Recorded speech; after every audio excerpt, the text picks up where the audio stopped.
সুপ্রভাত। আবার চলে এলাম সকলের সামনে আমাদের রান্নাঘরে। আজকে আমি ডিম পাউরুটি দিয়ে একটু অন্যরকমভাবে স্যান্ডউইচ করব।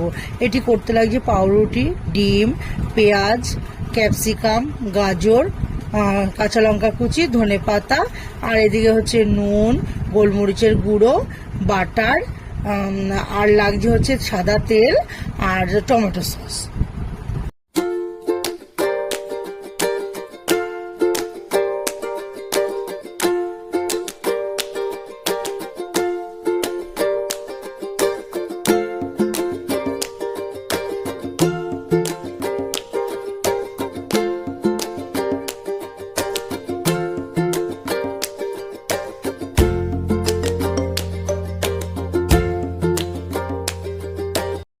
এই টিফিনটি যদি ভালো লেগে থাকে তাহলে লাইক করবেন, শেয়ার করবেন, কমেন্ট করবেন, অবশ্যই সাবস্ক্রাইব করবেন। ধন্যবাদ।